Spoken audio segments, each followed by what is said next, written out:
सबसे पहले हम बात करेंगे इलेक्ट्रिक पोटेंशियल की। जैसा कि अभी तक हम इलेक्ट्रोस्टैटिक में पढ़ रहे हैं इलेक्ट्रिक फील्ड को, और इलेक्ट्रिक फील्ड को रिप्रेजेंट करने के हमारे दो तरीके होते हैं। सेकंड कोर्स में मैंने बात करी थी electric field intensity. Electric field intensity एक वेक्टर फॉर्म है इलेक्ट्रिक फील्ड को डिफाइन करने के लिए। इसी तरीके से हम एक स्केलर फॉर्म का फिजिकल पैरामीटर भी ले सकते हैं जिसकी हेल्प से हम इलेक्ट्रिक फील्ड को डिफाइन कर सकते हैं, and that parameter is called electric potential. So सबसे पहले हम बात करेंगे इलेक्ट्रिक पोटेंशियल क्या है। इलेक्ट्रिक पोटेंशियल एनर्जी अभी हम पढ़ के आए हैं, तो मैं ये कह सकता हूँ कि किसी यूनिट चार्ज की वजह से जो पोटेंशियल एनर्जी होती है that is the potential. So electric potential energy में हम एक चार्ज को लेके आते थे, और अगर उस चार्ज को लाने के बजाय हम एक यूनिट चार्ज की बात करें तो यूनिट चार्ज की वजह से जो इलेक्ट्रोस्टैटिक पोटेंशियल एनर्जी होती है उसको मैं पोटेंशियल कह सकता हूँ। ठीक है, तो मैं डिफाइन किस तरीके से करूँगा कि किसी एक यूनिट पॉजिटिव टेस्ट चार्ज को इन्फिनिटी से किसी एक पॉइंट तक फील्ड में लाने के लिए विदाउट एनी एक्सेलरेशन जो वर्क डन हम करते हैं, जो एक्सटर्नल फोर्स की वजह से जो वर्क डन होता है, that work done is called electric potential at that point. So the main important points are the charge should come from infinity, second without acceleration. Okay, तो तब हम बात करेंगे इलेक्ट्रिक पोटेंशियल की। तो मैं कह सकता हूं कि पोटेंशियल एनर्जी का जो एक्सप्रेशन नोट अपॉन आर, तो पोटेंशियल पर unit charge is called potential, potential energy पर unit charge is called potential. तो potential is equals to Q naught into we.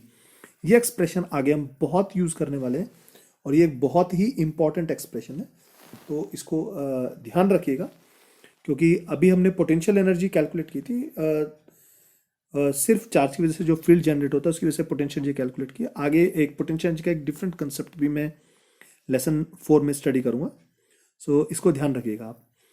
तो पोटेंशियल की जो ऐसा यूनिट होती है दैट इज वोल्ट, जहां पे 1 volt is equal to 1 joule per coulomb, और या फिर मैं इसको 1 न्यूटन मीटर पर कूलम भी कॉल कर सकता हूं। इसका डायमेंशनल फॉर्मूला होगा ml2 t-3 a-1, क्योंकि पोटेंशियल एनर्जी पर unit charge, potential energy is ml2 t-2, और जो चार्ज का डायमेंशनल फॉर्मूला होता है दैट इज at। आप सॉल्व करेंगे तो आएगा ml2 t-3 a-1। ओके, तो जैसे कि मैंने पहले बताया कि इलेक्ट्रोस्टैटिक पोटेंशियल एनर्जी की इसी तरीके से जो पोटेंशियल डिफरेंस होगा किन्हीं भी पॉइंट्स का, तो इनफाइनाइट का और पॉइंट इन इलेक्ट्रिक फील्ड दोनों का जो डिफरेंस है that is the electric potential. So अब हम बात करेंगे पोटेंशियल डिफरेंस की। अभी इलेक्ट्रिक पोटेंशियल में हमने बात करी कि किसी भी पॉइंट पर अगर मैं इनफाइनाइट से किसी यूनिट चार्ज को लाता हूं तब हम बात करते हैं पोटेंशियल की।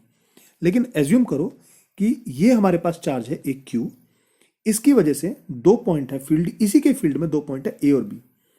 ए से बी तक लाने में जो हम यूनिट चार्ज को लाने में जो वर्क करेंगे that work is called potential difference between point A and point B. So guys, potential difference और पोटेंशियल में डिफरेंस क्या होगा कि फील्ड के अंदर ही एक पॉइंट से दूसरे पॉइंट तक लाने में जो वर्क पर यूनिट चार्ज हुआ that is called potential difference between these two points, और इनफाइनाइट से किसी पॉइंट तक लाने में जो वर्क डन हुआ पर unit charge that is called potential. So basically potential अपने आप में कोई एक टर्म नहीं है, तो electric potential is just a potential difference between infinite and a point. So conveniently potential बोल देते हैं, but actually the correct term is potential difference. So अभी हमने पढ़ा पोटेंशियल एनर्जी में कि अगर पॉइंट ए और बी की बात करता हूं तो जो पोटेंशियल एनर्जी होगी that is equal to ub minus UA, and that is equal to work done from A to B. तो अगर हम एक यूनिट चार्ज की बात करते हैं तो मैं इस एक्सप्रेशन को डिवाइड कर देता हूं क्यू नॉट से, तो ub upon Q naught minus U upon Q naught that is equal to W A B upon Q naught. तो चार्ज एनर्जी पर unit charge is called potential, तो ub upon Q naught is potential at point B and u upon q naught is potential at point A, and that is equals to WAB upon q naught. So the difference of these two potential, so I can call it delta W or VBA. So potential difference between point A and B is equals to WAB upon q naught. Means unit charge को ए से B तक लाने में जो work किया, that is the potential difference. Okay, तो अगर point A infinite पे हो जाए तो इस पॉइंट ए पर जो पोटेंशियल होगा कितना होगा, जीरो, क्योंकि हमने बोला है कि पोटेंशियल एनर्जी जीरो होती है, तो पोटेंशियल एनर्जी जीरो है तो पोटेंशियल भी जीरो होगा। सो वहां पर जब उस एक्सप्रेशन को पुट करूंगा तो V B become equals to W infinity to B upon Q naught. तो कंसेप्ट आ गया ना पोटेंशियल का, this is called the potential. So potential is just a potential difference between infinity and a point. So आप confuse मत होइएगा इन दोनों में। तो यहां पर देखो सबसे इंपॉर्टेंट चीज हमारे पास क्या आई कि जो पोटेंशियल डिफरेंस है वो डिपेंड किस पे कर रहा है, only on initial point and the final point. Okay, ये इस चीज पे डिपेंड नहीं कर रहा है कि आपने इस पॉइंट ए से बी तक आने में किस पाथ को चूज किया। तो आपने इस पॉइंट पे पोटेंशियल एनर्जी और इस पॉइंट पे पोटेंशियल एनर्जी की बात की हमने पर यूनिट चार्ज। ओके, तो आप ए से बी तक ऐसे आ रहे हैं या ऐसे आ रहे हैं या सीधा आ रहे हैं, तो इस पाथ से इंडिपेंडेंट है। It depends only on the initial point and final point. Work done is independent of path chosen going from A to B because it is a conservative field. Okay, so जो electrostatic force है that is a conservative force. अभी आगे आके हम prove करेंगे इसको। तो यहां पर मैंने एक एग्जांपल भी लिया है कि 3 अलग अलग पाथ चूज किए, हर केस के अंदर वर्क डन सेम रहेगा, इसीलिए V A minus V B तो दोनों पॉइंट के पोटेंशियल डिफरेंस के ही इक्वल होगा। क्लियर? सो पोटेंशियल या potential difference both are scalar quantity. तो जब भी हम सिस्टम की बात करेंगे तो हम क्या करेंगे, इनको एल्जेब्रिकली ऐड करेंगे। ओके गाइस, तो अब हम बात करते हैं किसी एक पॉइंट चार्ज की वजह से पोटेंशियल कैसे कैलकुलेट करते हैं। प्रीवियस कोर्स में हमने किसी पॉइंट चार्ज की वजह से इलेक्ट्रिक फील्ड कैलकुलेट किया, इलेक्ट्रिक फील्ड इंटेंसिटी निकाली। यहां पर हम पॉइंट चार्ज की वजह से इलेक्ट्रिक पोटेंशियल निकालने की कोशिश करते हैं। ठीक है, तो सबसे पहले हम बात करते हैं कि मान लीजिए हमारे पास एक प्लस क्यू चार्ज है। इस प्लस क्यू चार्ज से आर डिस्टेंस पे एक पॉइंट है पी। मुझे इस पॉइंट पी पर कैलकुलेट करना है कि कितना पोटेंशियल होगा। तो हम क्या करते हैं, प्लस क्यू से पी को ज्वाइन करने वाला इनफाइनाइट तक मैं इसको लेता हूं और इनफाइनाइट पे एक पॉइंट एज्यूम करता हूं ए और दूसरा पॉइंट एज्यूम करता हूं बी, जिनके बीच का सेपरेशन dx है। इनफाइनाइट इसमें स्मॉल डिस्प्लेसमेंट है और ए पर मैं एक टेस्ट चार्ज क्यू नोट को पुट कर देता हूं। तो इस प्लस क्यू की वजह से इस टेस्ट चार्ज पर एक फोर्स लगेगा F is equal to Q naught E और इसकी वजह से ये क्यू नॉट आउटवर्ड डायरेक्शन में जाएगा, जिसके एक्सेलरेशन को प्रिवेंट करने के लिए मैं माइनस क्यू नॉट ई इनवर्ड अप्लाई करूंगा और वो माइनस क्यू नॉट ई इस सिस्टम को मेंटेन करने की कोशिश करेगा, जैसा कि हम अभी लेसन नंबर 2 में पढ़ के आए हैं। तो वर्क डन कितना होगा, dw is equal to F dot dx और क्योंकि फोर्स और डिस्प्लेसमेंट एक दूसरे के अपोजिट है, 180 डिग्री है, that is equal to minus F dx और f is equal to Q naught E, तो मैंने वैल्यू पुट करी, that is equal to minus Q naught E dx। Okay, अब इस पॉइंट पर इलेक्ट्रिक फील्ड कितना होगा, K Q upon X square. So dw is equal to minus K Q Q naught upon X square into dx। So as we know the concept of electric potential, electric potential is bringing a charge from infinity to a point in electric field. So इस problem में हमें क्या है, charge को infinite से लेके आना है इस पॉइंट P तक, मींस इनफाइनाइट से R डिस्टेंस तक लाने में मुझे जो वर्क डन करना। तो इस एक्सप्रेशन को मैं क्या करूंगा, इंटीग्रेट कर दूंगा इन्फिनिटी टू R।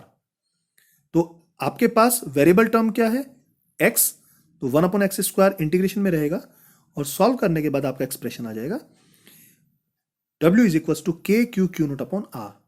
और क्योंकि पोटेंशियल इज वर्क पर यूनिट चार्ज, सो मैं क्यू नॉट से इसको डिवाइड कर देता हूं, तो आपका एक्सप्रेशन आ गया के क्यू अपॉन आर।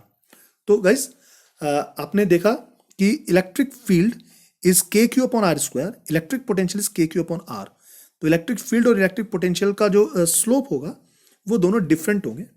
तो पोटेंशियल चार्ज पे डिपेंड करता है, इनवर्सली आर पे डिपेंड करेगा। तो ये एक इंपॉर्टेंट कंसेप्ट है, इसको याद रखिएगा। आगे हम इसको डिस्कस करेंगे ग्राफ में, बहुत ही इंपॉर्टेंट रिलेशन देगा। सो अब हम बात करते हैं कि मैं अभी काफी टाइम से बोलता आ रहा हूं कि conservative field. So electric field conservative field है, इसको कैसे प्रूव करेंगे। तो एक पोटेंशियल के कंसेप्ट से मैं इसको प्रूव करने की कोशिश करता हूं। चलिए आप इस डायग्राम को देखिए। इसमें दो पॉइंट हैं, पॉइंट ए और पॉइंट बी। क्लियर?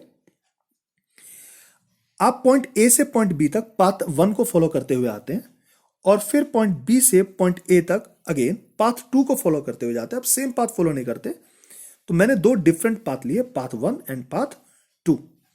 तो जब मैं पॉइंट ए से पॉइंट बी तक आऊंगा तो मान लीजिए इस पॉइंट ए पर पोटेंशियल है VA, पॉइंट बी पर पोटेंशियल है VB। तो ए से बी तक आने में जो वर्क डन होगा वो किस तरीके से कैलकुलेट होगा?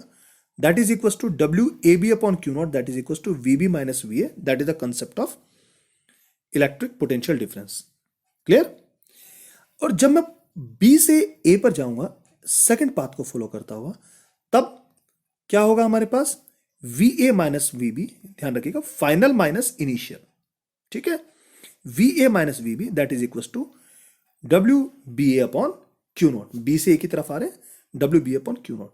आप इन दोनों इक्वेशंस को ऐड कर दीजिए, तो ऐड करने के बाद आया हमारे पास WAB upon Q naught plus WBA upon Q naught is equal to 0। या मैं कह सकता हूं कि work done from A to B plus work done from B to A, जो टोटल वर्क डन हुआ दैट इज 0। या मैं दूसरे तरीके से बोलूं कि अगर इसको मैं इस तरफ ले जाता हूं, WAB is equal to minus WBA, it means यहां से यहां तक जितना वर्क डन हुआ उतना ही वर्क यहां से यहां तक आने में ऑब्टेन हुआ। पाथ पे डिपेंड नहीं करा कि आपने ये पाथ लंबा लिया, ये पाथ छोटा लिया, कैसा भी पाथ लिया हो। ए से बी तक जाने में जो वर्क डन हुआ और बी से ए तक आने में जो वर्क डन हुआ, इन दोनों का जो सम है दैट इज 0। तो एक तरफ वर्क डन हो रहा है, एक तरफ वर्क ऑब्टेन हो रहा है, एक तरफ वर्क पॉजिटिव है, एक तरफ वर्क नेगेटिव है, और दोनों का सम जो है वो 0 है। तो चाहे आप कोई भी पाथ यूज करें, हर केस में वो 0 ही रहेगा। इट मीन अगर ये क्लोज्ड पाथ बना रहा है तो क्लोज्ड पाथ के लिए वर्क डन 0 होगा। अब वो क्लोज्ड पाथ कैसे बना लो, ऐसे बना लो या ऐसे ऐसे करके बना लो या स्क्वायर करके बना लो, जैसे मर्जी। स्टेटमेंट दे दिया कि WAB plus WBA is 0। It means for a closed path the work done is 0। It means it gives the concept of conservative field. Clear? यानी जो फोर्स लगा वो क्या है? कंजर्वेटिव फोर्स है। तो वे फोर्स कौन सा है? Electrostatic force. तो electrostatic force is a conservative force, and because of that electrostatic force we can say that electric field is a conservative field, क्योंकि पोटेंशियल जो है इलेक्ट्रिक फील्ड को रिप्रेजेंट करने का स्केलर मेथड है। तो मैं कह सकता हूं कि अगर इलेक्ट्रिक फील्ड एक कंजर्वेटिव फील्ड है तो मैथमेटिकली मैं इसको कैसे लिखूंगा? Line integral of electric field is 0 for a closed path. इस एक्सप्रेशन को ध्यान रखिएगा, this expression is valid only for static field. अगर चार्ज मूव कर रहा है तो ये एक्सप्रेशन वैलिड नहीं होगा। तो ये तभी वैलिड होगा जब हमारे पास स्टैटिक होगा। ओके, तो ये चीज ध्यान रखिएगा इसको अप्लाई करते टाइम कि line integral of electric field is always 0। Clear? तो दिस, इसके बाद हम बात करते हैं कि अगर हमारे पास सिस्टम ऑफ चार्जेस हैं तब कैसे कैलकुलेट करेंगे। बहुत सिंपल है, नंबर ऑफ चार्जेस हमारे पास है, पोटेंशियल स्केलर क्वांटिटी हो तो अलजेब्रिक सम कर देंगे। क्लियर? आपका एक्सप्रेशन में आ गया हमारे पास। बस कुछ चीज ध्यान रखिएगा कि इस पॉइंट P पर इसकी वजह से जो पोटेंशियल होगा वो बाकी की वजह से अफेक्ट नहीं होगा, जैसे हमने इलेक्ट्रिक फील्ड के कंसेप्ट में पढ़ा था। ठीक है? तो इस तरीके से हम पोटेंशियल कैलकुलेट करेंगे। अब आगे मैं जब कुछ न्यूमेरिकल्स लूंगा तो उसमें इसको सॉल्व करेंगे। Thanks for watching.